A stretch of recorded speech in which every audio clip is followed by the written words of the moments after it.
boas-vindas ao ex-prefeito de Rui Barbosa, um homem que teve uma importância, tem uma importância nos bastidores políticos, foi prefeito de 2001 a 2004, colocou muitas coisas nos trilhos. Aquele momento passado lá, há 20 anos atrás, foi um momento importante, mas que o Valdenor sempre esteve aí militando na política, nos bastidores, nos grupos políticos de Rui Barbosa, mesmo depois que ele saiu da prefeitura. E agora, 20 anos depois, eleições de 2024, ele coloca seu nome novamente aí como pré-candidato à prefeitura nas eleições de 2024. Bom dia, Valdenor, bem-vindo ao Jornal Diário do Povo. Prazer recebê-lo aqui na Esperança FM mais uma vez. Bom dia, Sandro. Então, bom dia, Tito, nosso repórter aí do volante. Fabrício aqui no estúdio. É um prazer estar aqui, Sandro, na Esperança FM mais uma vez, né, falando para essa audiência que não é só local, através do site da Esperança FM, o Brasil todo está na escuta. Valdenor, 20 anos depois que você saiu da prefeitura, né, você foi prefeito de 2001 a 2004, a gente precisa voltar um pouco no tempo, né? Até mesmo porque antes de você se eleger prefeito lá no passado, na época pelo PSL, que era o 17, você tinha um trabalho político muito forte e construiu naquela época, dentro da sua base, uma prefeitura paralela. Você teve muitos amigos, teve muitos seguidores na política naquele tempo passado.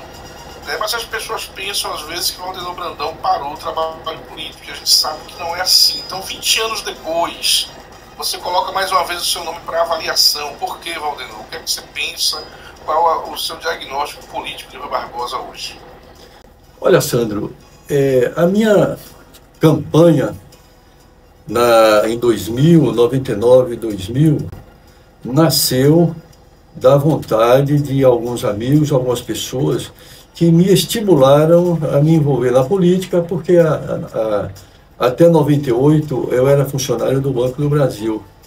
Aposentei e as pessoas, já nem conversas sobre política, eles me estimularam a me envolver, achando que eu poderia ajudar o nosso município. Eu que sou natural de Rui Barbosa, eles viam como filho de Rui Barbosa a possibilidade de ajudar pela minha trajetória até os meus 25 anos de banco. E através de amigos comecei a andar, fazer contatos, isso foi crescendo, e em 2000 eu estava ainda filiado ao PMDB antigo, que depois virou MDB, e doutor Otto Alencar, hoje senador, me procurou para fazermos uma aliança do PMDB com o partido dele. Na época, ele era ligado ao grupo político de Antônio Carlos Magalhães, e ele que mostrou interesse em me apoiar e me lançar candidato, apoiado por ele, uma aliança com o MDB. E isso aconteceu, partimos para a eleição de 2000, saímos vitoriosos com uma votação expressiva, 62% dos votos válidos,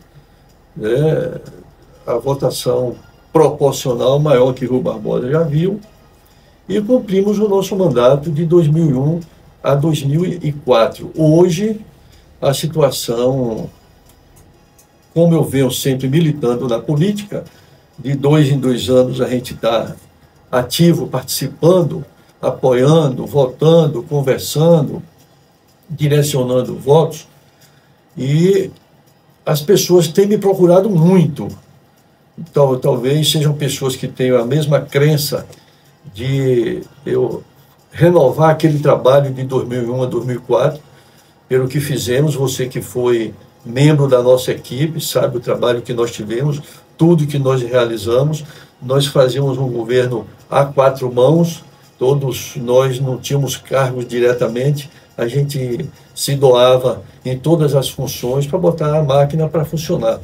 E essas pessoas têm me procurado muito, diariamente, por telefone, na rua, pessoas que me convidam, insistem, perguntam a mim, perguntam a meus filhos, perguntam a Maria Amélia, minha esposa, amigos insistem. Então, política é um direito de votar e um direito de ser votado.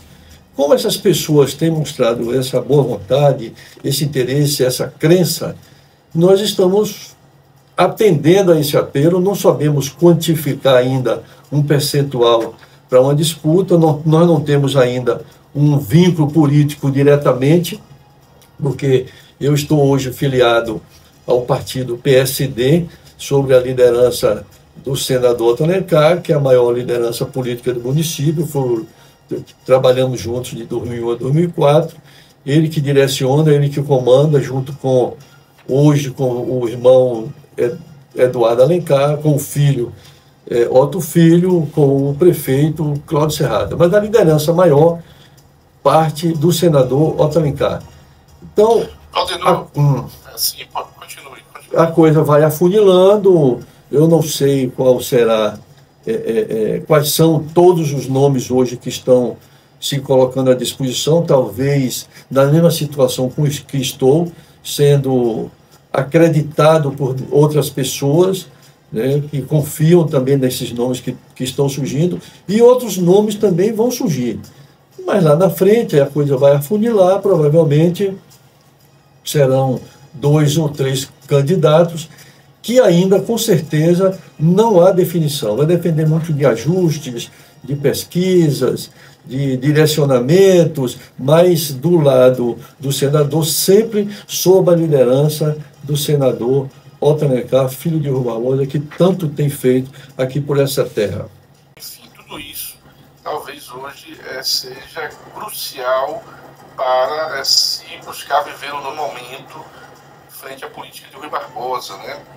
E a gente percebe que esse tempo passou, naquela época que foram tempos difíceis, mas tempos de esperança. O Barbosa estava mudando de fase, né? Tinha apertado um stop e ali apertou o start e revirou novamente a cidade para chegar à resolução dos dias de hoje.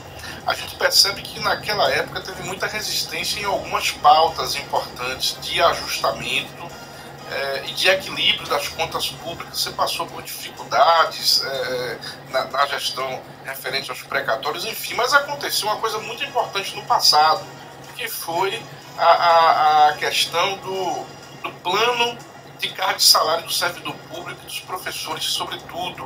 Hoje, 20 anos depois, a gente está vendo que isso tem um impacto positivo na vida do funcionalismo público e que, antigamente, que era uma resistência, hoje isso é citado sempre que tem um problema referente à folha de pagamento, a salários, a garantia de direitos, a licenças prêmios. Como é que você avalia isso nos tempos de hoje? Olha, Sandro, você ouvinte, eu dizia, chegou a me ouvir algumas vezes lá na prefeitura, a gente em conversa, eu dizia que eu estava fazendo um governo, né, um governo a 4 mãos, né, com todos vocês, mas era um trabalho para ser visto, eu percebia isso, era para ser visto a médio e longo prazo. Porque no primeiro momento, o impacto causa uma certa estranheza, uma certa desconfiança, mas nós pegamos o município e podemos dizer que nosso governo foi um divisor de águas em todos os aspectos, no social, na saúde, na educação. São vários e vários projetos que foram buscados, né, trazidos para o município, e que hoje a gente vê realmente que durante esse período todo o resultado vem aparecendo. Eu lembro que eu trouxe na educação um projeto de Educar para Vencer, que era a regularização de fluxo, tornar o aluno na idade série, porque tinha muita criança tinha deixado a escola, e isso exigiu do professor que ele aprendesse matérias para ensinar. Outro dia eu conversando com um deles, e ele dizendo para mim: olha, eu fiquei com raiva de você porque você fez com que eu aprendesse matemática. Hoje eu lhe agradeço, que matemática eu sei, eu posso ensinar. Então, isso é porque havia um certo relaxamento, um certo descuido, um certo comodismo, mas a intenção da gente era tornar o nosso município em nível de igualdade aos demais. E assim foi, diversas ações na educação, diversas ações na Secretaria de Ação Social que não existia e nós implantamos, né, na limpeza pública que não tinha um caminhão compactador e não apanhava lixo no município todo, nós implantamos e por aí vai. Então, se a gente for rebuscar isso aí, hoje a gente vê a coisa funcionando, é como se você tivesse a sombra hoje de uma árvore frondosa, num calor desse, uma sombra refrescante, mas a semente que plantou fomos nós lá atrás, Sandro, você, com toda a equipe nossa, de Gordo, de Amauri, não vou citar tudo, vou terminar cometendo uma falha e não citar tudo. Mas era a equipe unida e todo mundo comprometido com o Rui Barbosa. Era muito gostoso, era muito saudável. A gente vê que o Rui Barbosa tinha o prefeito no cargo, tinha o secretário no cargo, mas era todo mundo igual, não tinha distinção de ninguém, todo mundo... Para a gente ressaltar ainda, Valdemar, que naquela época, para quem não sabe, a gente vai falar da juventude já, né, para os jovens de Rui Barbosa, porque eu vou querer saber de você, como que você vai fazer os jovens de hoje conhecê-lo, né, que não conheciam esse trabalho no passado, mas só para reviver o projeto Cisternas. O Rui Barbosa tinha a maior parte da cidade não tinha pavimentação na rede de esgoto.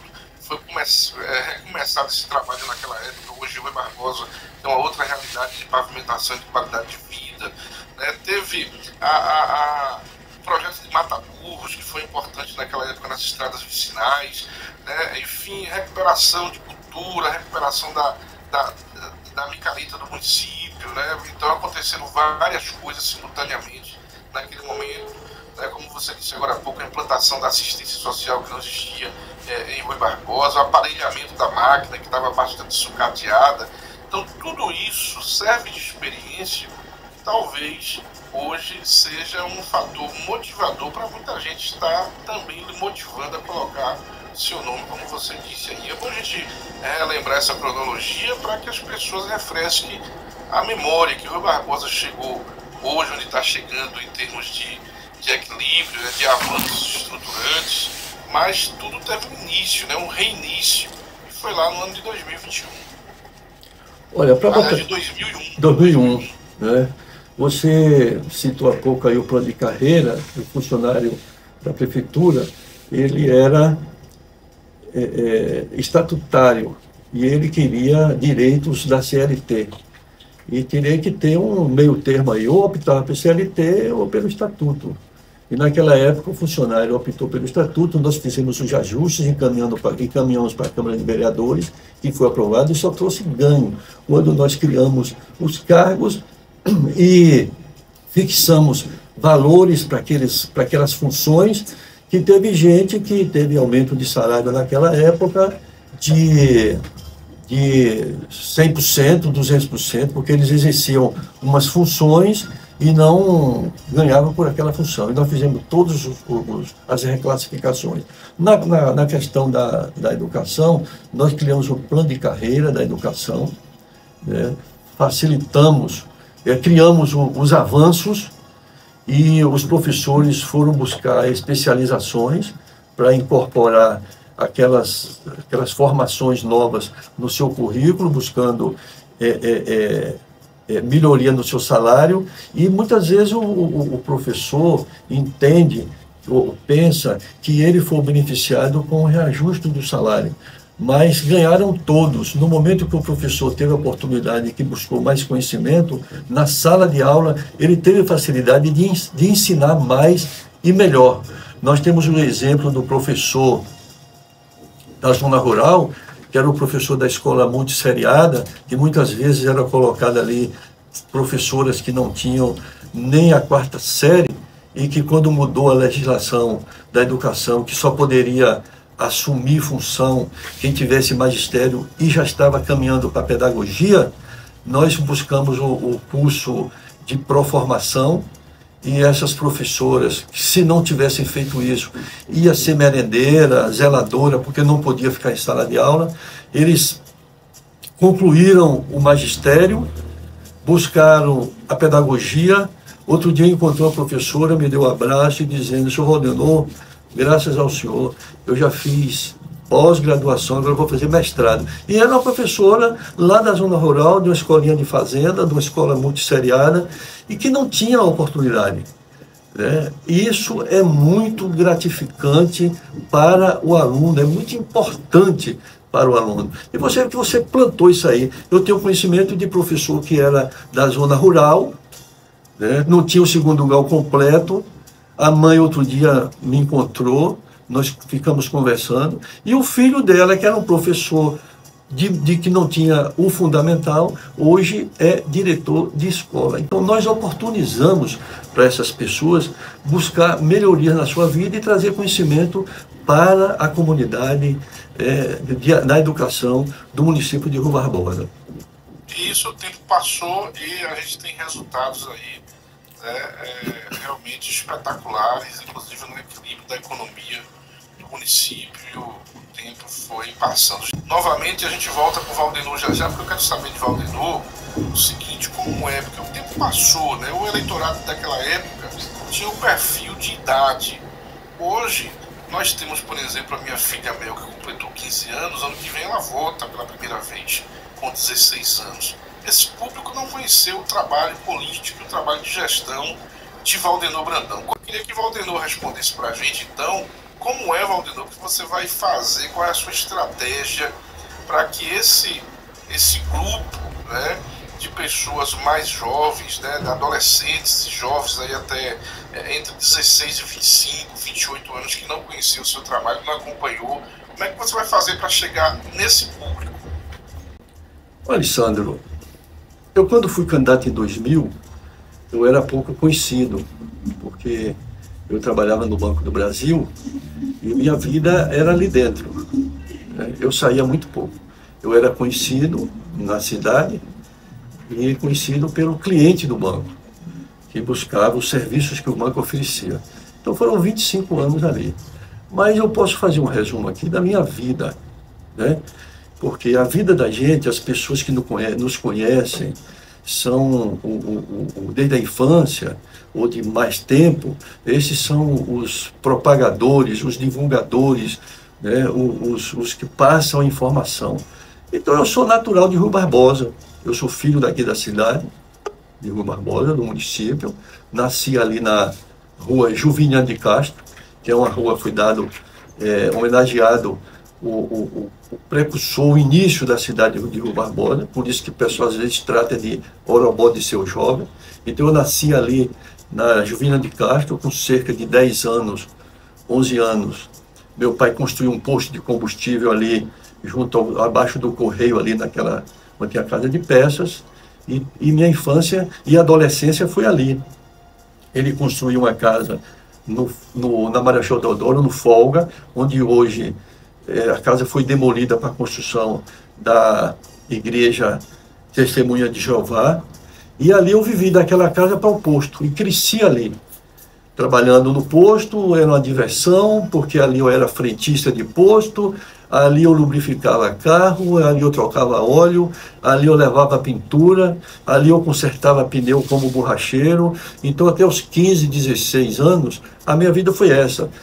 Era trabalho, mas a gente encarava como diversão. Era através de serviçozinho de lavar um carro, de consertar um pneu, que eu arranjava dinheiro. Meu pai não negava, mas eu e meu irmão mais velho, que eu sou o segundo da família, nós arranjávamos dinheiro para comprar o doce e assistir filme no Cine Lux. Eu não perdia um filme. Todos os filmes que estreavam no Cine Lux, eu assistia. Eu era assíduo, né? Chegava ao ponto de subir para a sala de máquinas e acompanhar, passar aqueles rolos de fita. Daí eu fiz um concurso para o Banco do Estado da Bahia e fui aprovado, mas demorou para chamar e eu me recusei a tomar posse, porque o local que foi disponibilizado para mim era um local muito difícil. Naquela época eu recusei, mas logo em seguida eu fiz um concurso para o Banco do Brasil e fui aprovado em 1972. No final de 72, eu fui aprovado no concurso, fui nomeado para uma cidade no interior de Pernambuco, um local muito difícil. O bispo daqui, Dom Adelino, até se dispôs a me dar uma carta de recomendação para o bispo de lá, porque era uma região muito dura, muito agreste, de muita violência.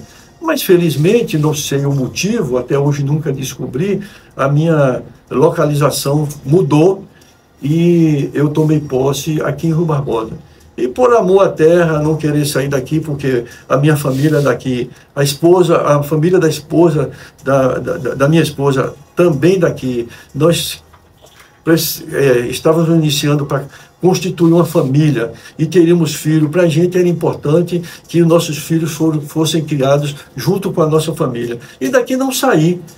Trabalhei 25 anos no banco, saí um período curto, que a agência daqui fechou, fui para Itaberaba e logo me aposentei e continuei morando aqui em Rui Barbosa. E isso me ajudou muito, que as pessoas me conheciam e ajudavam a divulgar o meu perfil, o meu comportamento.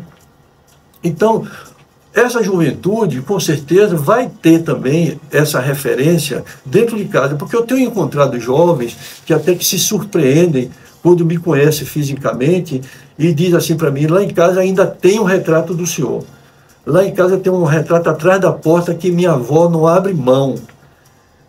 Ah, meu pai sempre fala do senhor. Essa é a referência, porque se hoje eu estou sendo lembrado, buscado por algumas pessoas, é porque ficou uma marca, com certeza ficou. Se fosse uma marca ruim, ninguém queria nem me ver pintado, mas as pessoas buscam, provavelmente, porque querem que isso se renove, se refaça, se confirme, e essas pessoas terão essa referência. Eu fiz um concurso para entrar no banco, logo depois fiz um concurso interno, me graduei e concluí meu tempo de banco, bem graduado, devo muito ao banco. Eu chego a dizer que falar mal do banco, para mim, eu brigo, porque a minha referência é o banco. Ali eu cresci, ali minha esposa também foi para lá também, nós fomos funcionários do banco, criamos nossos filhos, hoje nós somos aposentados e estamos aí contribuindo sempre, diariamente, para o município de Rui Barbosa. Quando eu fui prefeito, nós trouxemos aqui muitas obras para Rui Barbosa, e essas obras foram trazidas numa parceria importante com o senador Otto Alencar. Ele foi, quando eu assumi, ele era vice-governador, depois ele passou para ser governador por 9 meses, depois ele passou para secretário de infraestrutura, depois secretário de indústria e comércio, e havia uma expectativa, eu conto essa história para algumas pessoas, mas vou contar aqui no rádio, havia uma expectativa muito grande nossa daqui de Rui Barbosa e na Bahia, que ele seria governador. E ele era e ainda é, e enquanto estiver aí na política, ele vai ser sempre muito atuante, um defensor de Rui Barbosa. Então nós trouxemos muitas coisas, como você citou há pouco, aí, os calçamentos da Boa Vista, Vila Progresso, uma parte da Vila Operária, Bairro Itapiraípe, reforma de casas. E eu considero uma obra importantíssima que veio para Rui Barbosa no empenho dele, de Otto Alencar, foi a fábrica. Lá na porta da fábrica, tem a placa de inauguração, onde consta lá meu nome e o nome dele como secretário de Indústria e Comércio. Hoje a fábrica tem uma quantidade grande de empregados diretos, mas se você for computar quantos indiretos tem aí na cidade, porque ele tem Otto, tem a oficina de moto, ele quer construir uma casa, tem o pedreiro, tem o ajudante, ele quer comprar material de construção, tem a casa, ele quer comprar um móvel, vai na Casa Bahia, e aí você vê que o emprego indireto está ligado diretamente à fábrica. E naquele período, eu consegui muita coisa para Rui Barbosa, quando eu buscava, às vezes até sem o conhecimento dele, mas como ele tinha muita força no governo, eu jogava logo para o secretário ou o chefe daquela instituição, que era prefeito de Rui Barbosa, terra de Otto Alencar. Era referência forte e eles queriam atender a Otto Alencar e até ofereciam outras coisas. E aí eu levava para ele telefonava e se empenhava. A fábrica foi uma luta para trazer aquela fábrica. Eu acompanhei de perto desde a vinda da Parabela Calçados, que veio e houve um desacerto, ela fechou. E quando uma fábrica dessa fecha, outra, para mim, fica com o pé atrás, com receio. Por que fechou? Problema de pessoal, houve um problema muito sério na época aqui com o sindicato do couro, e a fábrica não aguentou, foi embora. E outra fábrica não queria. E muitas viagens eu fui a Salvador, ao aeroporto, fui receber empresários, né? Fui almoçar em restaurante junto com o preposto lá do Jorge Walsh, da Sudic. Otto me telefonava, desculpe tratar Otto, que a intimidade que temos, né, sempre o tratei assim. Mas o senador me telefonava: Valdenor, está chegando um aí, vai lá receber. Eu lá: Valdenor, leva ele em Rua Bosa, mostra a cidade. E aí a gente se empenhando muito, mas foi muito difícil, até que para vir essa pegada, ele teve que viajar ao sul do país, convencer os empresários de virem aqui conhecer a cidade, conhecer a realidade, e eles se interessaram de trazer a fábrica Pegada para Rua Bosa, e que hoje está aí com 5 ou 6 galpões, né? Aqui prepara solados de calçados para mandar para as outras fábricas que ele tem, distribui para todo o Nordeste. A gente chega em shoppings e lojas da cidade de Grande, está vendo lá, Pegada Calçado, fábrica de Rua Barbosa. Isso para a gente é um orgulho. Quantas cidades da Bahia tem fábricas de calçado? E Pirá fechou, a de Rua Barbosa está ativa, graças a Deus, e há de continuar, porque uma fábrica dessa, com a geração de emprego que tem, né, gera receita muito grande para o município. Isso poucas pessoas conhecem, mas a importância de Otto Alencar. Hoje a gente vê o que aí de Rua Barbosa? O volume de obras que tem aí, com o SEMAN, com o Ginásio de Esporte, com o Açude, Vila Baldo Alencar, são obras grandes, mas quantas obras pequenas? Hoje ele tem, junto dele aí, ele direcionando verbas, Eduardo Alencar direcionando verbas, Otto Filho direcionando verbas. Isso para Rua Barbosa tem uma importância muito grande. Quando eu era prefeito, eu encontrava prefeitos de outros municípios dizendo: como eu gostaria de ter Otto Alencar, filho da minha terra. Então, às vezes, as pessoas não querem valorizar isso, ou querem esconder isso, ofuscar isso. Mas a verdade tem que ser dita. Tem que ser dita, não pode ser negada. Ok, estamos conversando com o ex-prefeito Valdenor Brandão, pré-candidato a prefeito de 2024. Nós temos alguns internautas aqui dizendo: bom dia, Sandro, passando para parabenizar Valdenor, por ser um dos maiores e um dos melhores prefeitos que o Rio Barbosa já teve. Outro aqui: bom dia, Sandro, esse ex-prefeito foi meu padrinho de formatura no SEMAN, calçou o bairro das Flores, tem o meu respeito, foi a turma de 1998. Deixa eu mandar aqui um abraço para Dude Beata, que está dizendo que o Valdenor é um homem digno, está lá na sintonia da gente, está acompanhando o bate-papo. Jarbas Lima está dizendo aqui: olha, obrigado, Valdenor, pela Filarmônica, pelo apoio à Paixão de Cristo, criação da Marimbinha, divulgação da Carne do Sol do Rio Barbosa no Globo Rural e muitas outras situações. Aí Jarbas diz que o Rio Barbosa não precisa de super-homens, precisam de homens que façam muito pelo nosso município. Enfim, tem várias mensagens aqui de internautas endossando aqui as palavras do ex-prefeito Valdenor Brandão.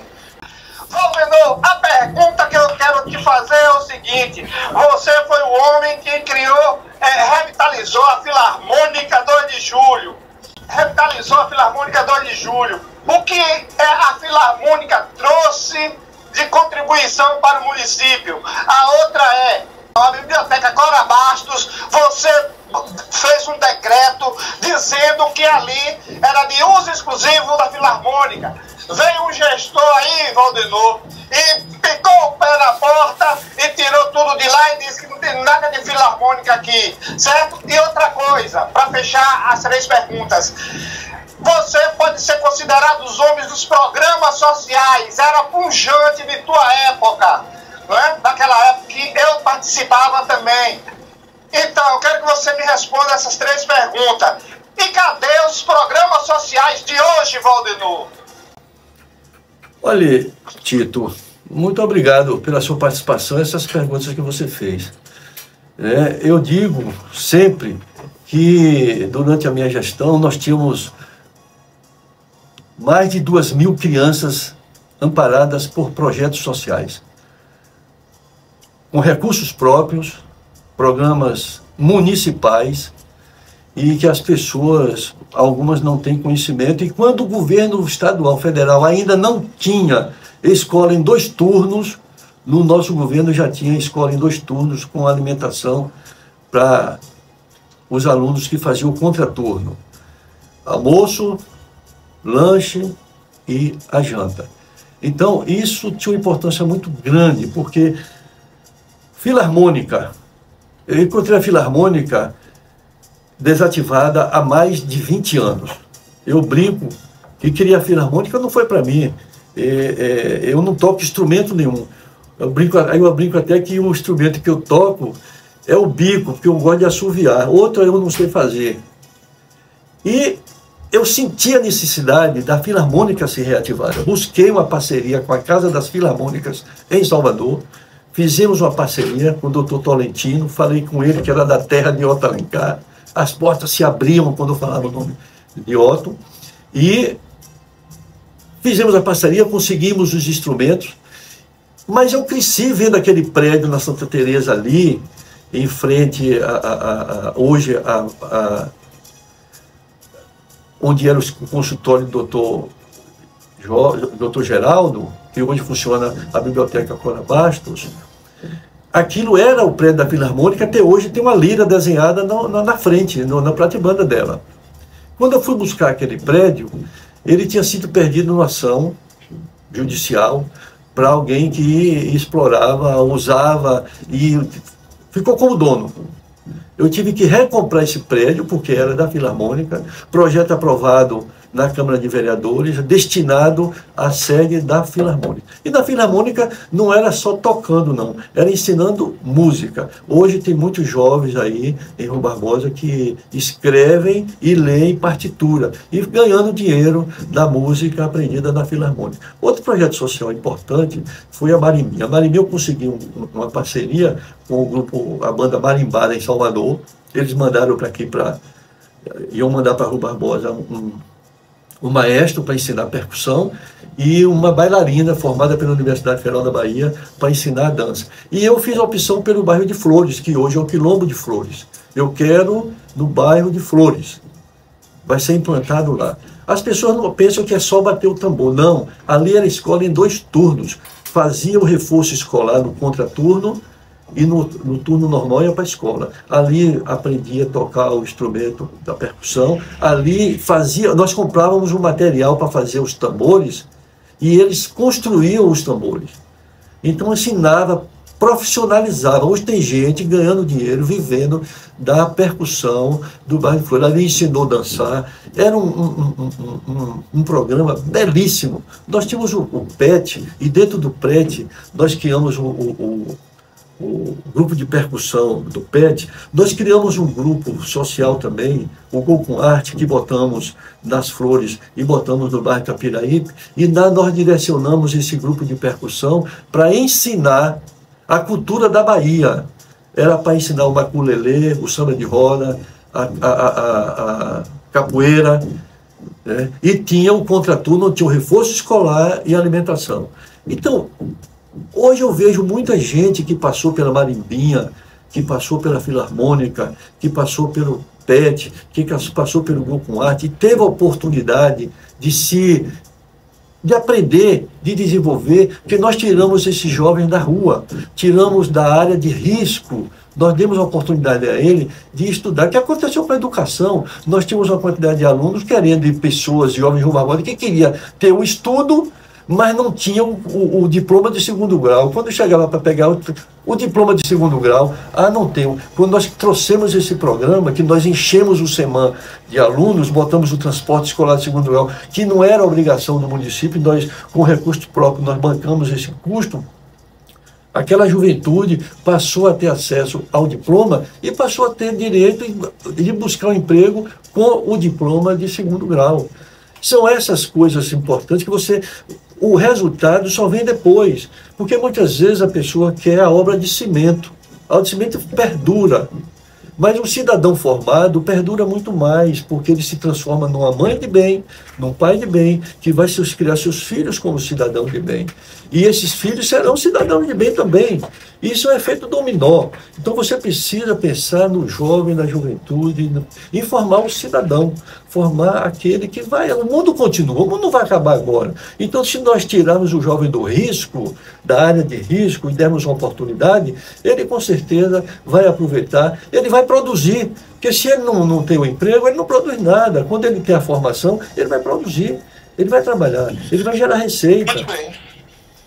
Muito bem, muito bem. Boas explanações, boas colocações do ex-prefeito Valdenor Brandão, né? Todos estão observando realmente que tem uma história, né? Uma experiência de gestão, né? Uma gestão que deu certo, que teve problemas, que teve desafios, né? Mas que também teve muitos acertos que têm resultado nos dias de hoje, que inclusive Valdenor Brandão falando mais uma vez de educação, vale a pena a gente relembrar que foi lá na gestão dele que o Rui Barbosa começou a fornecer aquele transporte que leva os alunos de Rui Barbosa para estudar em Itaberaba. Foi algo implantado naquela época, foi algo implantado também o TFD de hoje começou lá naquela gestão que não era TFD, era uma ideia da própria gestão de a Topic. Me lembro que o Antônio Caboquinho era quem coordenava esse serviço antes de Valdenor ser prefeito e depois já na prefeitura. Todos esses serviços começaram lá atrás, então importante esse diagnóstico. Agora, como nem tudo são flores e como nem tudo são boas lembranças, nós vamos voltar aqui para o assunto política, porque os anos se passaram, né, e a política ela é uma areia movediça, ela é um barril de pólvora, então tem desafios, tem desafetos, tem rompimentos políticos nessa trajetória, né? Tem reconstruções, então tem toda uma trajetória aí em torno de Valdenor. A pergunta de fogo. E a pergunta de fogo para Valdenor, para a gente encerrar esse bate-papo. Valdenor, a gente sabe que você não conseguiu a sua reeleição na eleição de 2004. Depois, em 2008, naquele momento, você era um fortíssimo candidato contra a gestão na época do ex-prefeito Pedro Ramos. Seu nome estava fortíssimo nas pesquisas. Você tinha ali o apoio do grupo do senador Otto Alencar naquela época. Estava tudo certo para você ser o candidato no grupo e, de repente, houve uma mudança estratégica de direcionamento do senador Otto Alencar, que acabou apoiando a candidatura do ex-prefeito Bonifácio, que também é pré-candidato a prefeito agora em Rui Barbosa, retirando o seu nome do grupo. Depois você ia ser o terceiro candidato da época, mesmo seu apoio do senador. E aí houve uma manobra no partido lhe deixando sem a possibilidade de registrar sua candidatura. Você, como resposta, foi apoiar o seu principal opositor da gestão na época, que era o Pedro Ramos. Você apoiou o Pedro Ramos na eleição de 2008, onde Bonifácio saiu vencedor. 2016, Maria Amélia foi vice na chapa de Dr. Eduardo Mota, que era o candidato apoiado pelo ex-prefeito Bonifácio, aonde foi o embate também contra o senador. O tempo passou, em 2020 você já estava de volta ao grupo do senador, apoiando a reeleição de Cláudio Serrada, atual prefeito que está entrando no seu último ano de gestão. Agora você volta com o seu nome novamente colocando para o povo. Então estou fazendo uma cronologia para as pessoas entenderem o processo. Como é que você encara tudo isso hoje? Porque naquela época você encarou todos os acontecimentos como estratégico, como movimentação política, como traição. Você retorna hoje para o grupo, você é abraçado pelo grupo. Quais são as reais possibilidades dessa cronologia e hoje você colocando seu nome novamente como pré-candidato a prefeito de Rui Barbosa e fazendo parte justamente do grupo do senador Otto Alencar? Olha, Sandro, são as histórias não contadas da política, né? E política você tem que estar vivo. Se você não estiver ativo, você morre. Em 2008, eu perdi a eleição por 48 votos. Foi um acidente. Tem a história toda dela aí, mas foi um acidente, 48 votos. Se 24 ou 25 tivesse mudado de lado, ou não tivesse ido, eu poderia ganhar com um voto. Mas aconteceu alguma coisa no final da campanha, da antivéspera, né? E que houve uma migração para o outro candidato, mas a eleição estava, a reeleição estava assegurada. Mas política se perde no último dia. Não. Eu já ouvi o Dr. Otto Alencar por diversas vezes dizer: não existe eleição fraca. Toda eleição é difícil. O candidato pode ser forte, mas pode acontecer alguma coisa e mudar. E aconteceu, eu perdi a reeleição. Em 2008, eu era candidato fortíssimo, como você disse, a pesquisa me dava estourado, né? Mas uma história que nunca ficou claro foi o porquê da mudança.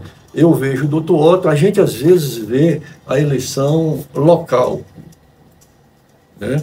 Mas a liderança maior, como no caso do Dr. Otto, ele tem uma visão mais ampla. Ele vê o total, ele vê a Bahia, ele vê a posição dele como liderança política. E isso nunca ficou claro, ele nunca me disse um motivo, e eu caminhei e não queria sair do grupo. E tentei botar a Maria Amélia como candidata a vereadora, para permanecer no grupo. E no dia da convenção, recebi uma visita lá em casa que não teria espaço para ela, e ninguém me deu satisfação. Eu entendo, como naquela época, como ex-prefeito, que sou até hoje ainda ex-prefeito, né, que se eu cruzasse os braços naquela época que não estava se dando o valor, eu não sei de onde veio essa ordem, se foi do candidato a prefeito, se foi pressão de vereadores que achavam que ela teria assegurado uma vaga na Câmara, e eles queriam brigar por essa vaga, e veio a informação que nem aparecesse que não tinha vaga para ela. Aí eu tive que tomar atitude para não morrer politicamente. Você não pode morrer. Em 2012, eu estava numa pesquisa muito bem para ganhar a eleição, né, para disputar uma eleição, mas eu infartei. Fiz uma cirurgia em dezembro, fiz uma angioplastia que não funcionou, e eu percebi que se eu me envolvesse em campanha, eu poderia infartar e morrer até durante a campanha. E deu isso aí. Em agosto, eu tive que me submeter a uma cirurgia cardíaca. Eu tive, como diz o ditado, na unha do calango, né? Minha cirurgia foi difícil, eu tive uma difícil recuperação, mas eu fiz 2 pontes no coração. Eu devo isso à minha decisão de não me envolver politicamente. Hoje eu me sinto bem, não sinto nada, o coração está funcionando perfeitamente, tenho as marcas da vida, como todas as pessoas que vivem muito têm as marcas da vida, né? Em 2016, eu já conversei, ele pode confirmar isso, ele é suficiente cidadão para confirmar. Eu tive uma visita de Cláudio lá em casa, né? E tivemos uma conversa. Ele ainda estava começando o trabalho dele. E quando ele confirmou a candidatura, ele não me procurou mais. Eu fiquei jogado de lado. E aí, Ney me procurava e começamos a conversar. Ney era o candidato. E caminhamos, e ficou difícil para Ney. O grupo foi ficando pequeno, a oposição se dividindo. E Bonifácio queria lançar um candidato. E Ney queria ser, e Beto queria ser, e outro queria ser. Quem não queria ser o candidato era eu. Em 2016, eu não queria me envolver na candidatura. E no final, né, deu Eduardo. E não tinha um candidato a vice. Nem não queria, outro não queria. Eu não queria. Eu disse: o jeito é botar Maria Amélia, porque Maria Amélia tem um capital político muito forte. Se todo candidato tivesse um cabo eleitoral do tipo de Maria Amélia, é quase metade da campanha, porque ela fez um trabalho muito forte na ação social, ela tem um trabalho na igreja, ela tem um trabalho na rua, ela conversa com todo mundo, e o trabalho que ela fez na ação social de implantar aqueles projetos todos que passavam por ela, como você disse aí, o trabalho de DFTFD foi implantado na Secretaria da Ação Social, ela é quem coordenava, né? Então, ela é um nome forte, é um cabo eleitoral, e eu tenho um cabo eleitoral forte. E aí, apelei para ela: Maria Amélia, não tem ninguém, o jeito é você ir. Ela não quer, não, o jeito é você ir. Vai aí, ajuda. ajuda e botamos Maria Amélia na vice de Eduardo. Eduardo tinha cometido um erro, sei lá o que foi, a candidatura dele foi cancelada e os votos foram tornados nulos e o eleitor, como gosta de ganhar o voto, da reta da campanha, teve aquela conversa, vai ser anulado, o voto não vai prestar, quem votar vai jogar o voto fora. Esse eleitor que gosta de ganhar o voto, migrou, mas Eduardo ainda foi muito bem votado e Maria Amélia teve um peso muito grande naquela campanha. Então, nós temos um capital político muito forte. Maria Amélia, tem gente que pede para Maria Amélia ser candidata a prefeita, né? O pessoal pede para eu ser candidata a prefeita. Então, se há uma procura, um pedido, é porque nós fizemos um trabalho que marcou 20 anos depois, mesmo com essa juventude que não tinha acesso a essa informação, ou não tinham nem nascidos ainda, tem essas informações de dentro de casa ou de pessoas mais velhas, e nosso trabalho está aí. Eu estou me colocando, né? Eu estou aqui, agradeço a você por essa oportunidade de estar dando essa entrevista, foi uma oportunidade muito boa, mas eu estou aqui atendendo a apelos. Se o meu nome crescer, se o grupo liderado pelo senador Alencar, que é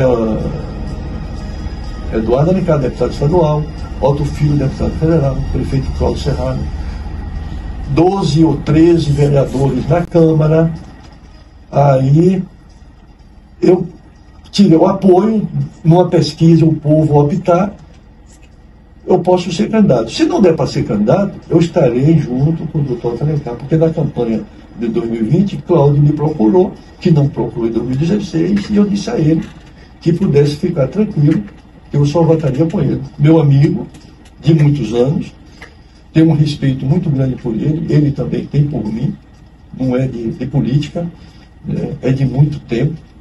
Né, ele votou comigo na minha eleição em 2000, e há um respeito mútuo, e eu apoiei ele, e agora todo o grupo. Eu não posso ficar contra o grupo do senador Alencar, porque outro dia me procuraram para fazer um trabalho de oposição. E eu disse, e nessa conversa, mas ele não tem feito nada em Rio Barbosa. Eu chamei a atenção. Você esquece, você já andou por aí para ver o volume de obra que está sendo realizado no município, isso não cai do céu. E eu que fui prefeito, né, e que realizei muitas obras aqui, como você falou, o calçamento de flores, não foi só o calçamento, foi o esgotamento sanitário também. Outras coisas que foram feitas lá com recursos próprios, foram trazidas junto com o Otto Alencar. Como é que eu vou dizer que ele não fez nada? Aí seria responsabilidade minha, inconsequência minha. Eu sou um cidadão que gosto muito de usar a verdade. Na prefeitura, você se lembra que às vezes as pessoas me levavam uma proposta e eu nunca disse não nem sim. Quando eu podia realizar, eu dizia sim, vamos fazer. Quando eu via que tinha futuro, mas não podia realizar, eu dizia, vamos ver. Eu dizia, vamos ver se dá certo. E eles brincavam comigo, mas você não vamos ver. Não, vamos ver porque eu não vou assumir compromisso com você e depois dizer que não vou fazer, eu não vou voltar a minha palavra. Então, vamos ver, se eu tiver o recurso, a gente executa. E a Constituição Federal, no seu artigo 1º, no parágrafo único, diz lá que o poder emana do povo e será exercido pelos seus representantes. Quem são nossos representantes? Nós damos uma procuração ao deputado estadual, ao deputado federal, ao senador, ao vereador, ao prefeito, governador, presidente, para resolver por a gente, que nós não podemos resolver diretamente. Então, o poder emana do povo, o povo é quem decide. Muito bem, Valdenor, agradecer a você pela sua participação aqui no Diário do Povo. A gente tem uma matéria na sequência muito importante, para te agradecer aí pela sua disponibilidade aqui com a Esperança FM. Sandro, eu quero agradecer a você, a equipe da RB, a Fabrício que está aqui, a Tito Bala. Eu não sei se eu posso citar o nome dele, eu pedi para fazer uma gravação aqui. Igor ali da Casa Bahia está fazendo uma filmagem aqui, que eu pedi para fazer uma filmagem. Agradecer ao ouvinte que está no pé do rádio, está no celular, está no computador acompanhando a história. No Brasil todo tem gente que acompanha, realmente é inegável essa audiência que seu programa tem, e é uma oportunidade que a gente tem de estar perto ao povo. A minha candidatura para a campanha é originada de busca direta do povo. Eu não estou me arvorando, nem tomando a frente, não quero atropelar ninguém. Às vezes eu digo assim, meu título de ex-prefeito eu já tenho. Agora, se acharem que eu posso contribuir, eu vou doar mais uma parte da minha vida para ajudar Rui Barbosa, que a gente vê realizando muitas obras boas, mas a gente sabe que sempre tem obra para realizar. E eu tenho uma preocupação muito grande com a questão social. E eu acho que isso tem uma importância muito grande. Hoje o governo federal já tem voltado os olhos para isso. E isso ajuda muito, muito. Mas a gente precisa dar uma atenção ao jovem, ao município. É difícil a gente igualar Rui Barbosa, por exemplo, a Itaberaba, porque Itaberaba já está muito avançado.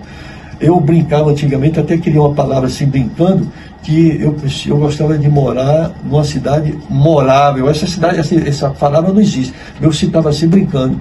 E o que eu chamava de cidade morável? Uma cidade que tenha um conforto, que tenha um atendimento médico, que tenha um comércio, que tenha aquela estrutura básica e que, de preferência, que fosse perto de uma cidade que tivesse recursos maiores. E Rui Barbosa hoje, cercada de asfalto, agora mesmo está concluindo o asfalto dali da Fazenda Casa Nova, para a Bonita de Mundo Novo, ao invés de fazerem a estrada de asfalto da Bonita para a sede de Mundo Novo, fizeram para Rui Barbosa.